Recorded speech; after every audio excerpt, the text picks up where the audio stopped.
Jessica Connick, and I wear a few different hats of support here at the Women's Creative, but currently I'm mainly focused on working with all of our wonderful local businesses in the community through our Procure and Winter Market pop-up events. We hope you're enjoying our new Women's Creative community experience on the Mighty Networks app. If you're new to the Women's Creative, we exist to engage, collaborate, and amplify creative brands in the community for creators through educational programming, networking, sales, and marketing opportunities. Our team creatively approaches collaboration to build the creative brands in our community. Thank you so much for tuning in to Empowering Your No, which is something that I am always still working on as well. Today, we're going to dig a little deeper into why we may say yes or even no too much, and how we can tap into the power to make the right call when we're faced with those inevitable situations. So, first thing, many of us are driven by either FOMO, the fear of missing out, or JOMO, the joy of missing out. We're also often driven by past experiences that might trigger, different decisions that we're making, or people pleasing when we say yes or no. So you can kind of start to think about which one of those things do you feel drives you the most. For FOMO, you can do it all, but you don't need to do it all today. So I think that's one of the biggest things. I'm definitely driven by FOMO all the time. And I definitely think COVID has helped me to realize I don't need to say yes to everything all the time. If there's something that's gonna be like a monthly event or a yearly event, you don't have to go to it this month or this year. You can go to it another time. You don't have to do everything. There's time to do it all, but you don't have to say yes to everything and squeeze it all in and pack your calendar 24/7. So don't let your FOMO fuel you 24/7. Then there's those people that have JOMO, the joy of missing out, which is definitely a new term that I've heard a lot recently, but it's really interesting to just hear people say that they pretty much will say no to everything and that they actually get joy from not going to those things, but then sometimes down the road they feel a little like, oh, maybe I should have actually said yes to that opportunity or gone to that. It looked like a great time, or something that I should have done for my business. So just before you jump in and say yes or no, if you're driven by FOMO or JOMO, really kind of take a step back and feel out, if that's really what's driving you and what the best decision is for you. Then there's those past experiences. So a lot of people, especially when they say no a lot, they might be driven by past experiences because they had a bad situation happen, because they said yes to certain things, or just certain situations kind of trigger them. So they're automatically kind of programmed to say no. So kind of be thinking about that, and don't let those triggers from the past sour every future opportunity.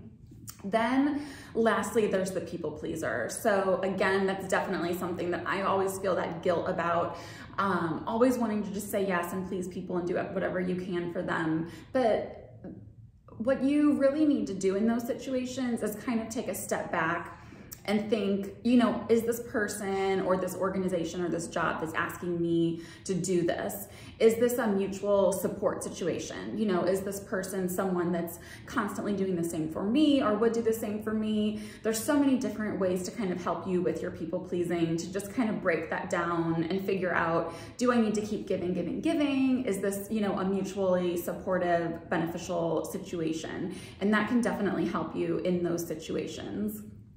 Our next tip is just really not putting yourself in situations where you're going to be forced to say yes or no more than you want.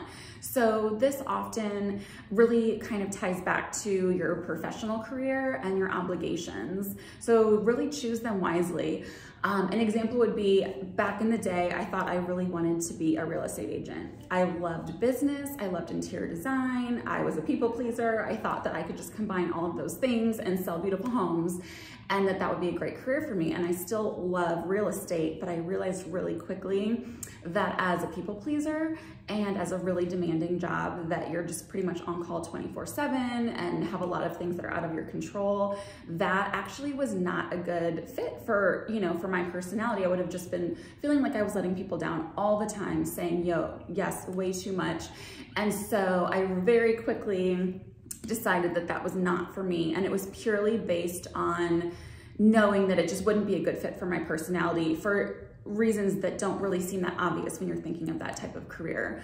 So really think about the situations and careers that you're putting yourself in and the obligations that you're making, and really choose wisely, because you can avoid a lot of just situations that you'll put yourself in by just kind of knowing, you know, initially way back what to say yes or no to, and with really big life decisions like that. I would also say another really empowering thing you can do is you don't have to give an immediate answer often when you're posed with a yes or no situation. Really thinking on it for a while and realizing that, especially if you don't have to say yes or no right away, you can kind of choose which way you do say yes or no. So maybe you're asked a question in person and maybe you would feel too guilty to say no in person. So you just let the person know you kind of need to think on it. And if you don't feel comfortable saying no in person, but you really want to say no, you can say it professionally by text, by an email, by a voicemail, you know, whatever is like a better avenue for you to feel empowered to kind of say no and give your reason. So pausing on giving an immediate answer not only lets you just think about it more, but it also kind of gives you the power to say no, or maybe yes, in a way that's most comfortable for you and that you can feel good about. There's also a lot of power in giving a hybrid answer. And what I mean by that is you could say yes, but, and give some boundaries when you are telling someone yes. So maybe there's something that you really want to do. You know, I realize something that's kind of empowered me is that when I am posed with questions to say yes or no to something, I'm often not tempted to say no to the person because I really want to do it, since I'm someone that's driven by the FOMO. And so I realized I actually have to say no to myself, or set boundaries with myself. It's not that I don't feel comfortable saying no to the other person. It's really, you know, just telling myself no. But one thing that's great is that you can say yes, even if it's not a full yes. So maybe you really do want to say yes to someone, but you know that you don't have time to do what they asked. You can set boundaries, say yes, but this is the amount of time that I can give, or this is the limitation to what I can provide in this situation. And that really gives you a lot of freedom and empowerment to do the things you still want to do, but not feel like you have to give 100% to 20 different things. You really can break it down to what you actually are capable of and have the capacity to do at that moment. And that's the same with a no. You could say, no, I can't do all of those things, but here's what I can do. And so there's so much flexibility and power there. So really know that the hybrid answer is a great one, and often you're respected for it by the person that's asking you, because they know that you've really thought through what you're actually able to say yes or no to. And hopefully it's something that you've thought through, you know, something that you're actually feel comfortable with. So the no or the yes often feels like a bigger deal to you than the person that's asking it. So that's something to also think about too, is sometimes we build up these situations in our head, like, should we say yes to this? Should we say no to this? And often it's actually a bigger deal to us, and the other person, it's like maybe not even that big of a deal. And then we might, you know, if we do say yes and then we are regretting it and hold it against them, that whole time, maybe that wasn't even that big of a deal to them. And like, we're blowing it out of proportion and it's like really bringing us down. So really think about, you know, is this a bigger deal to me or the other person?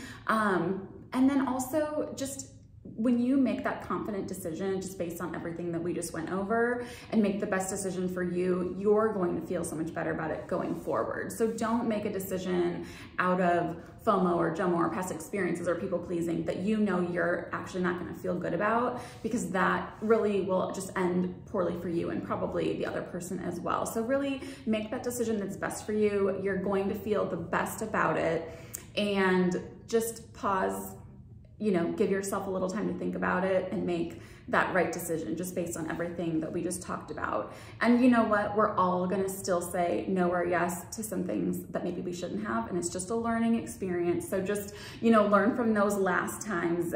Those will help inform your future decisions. We're all in it together. The struggle is real. So break out of your yes and no a little bit and come back and think about these from time to time. Thanks, guys.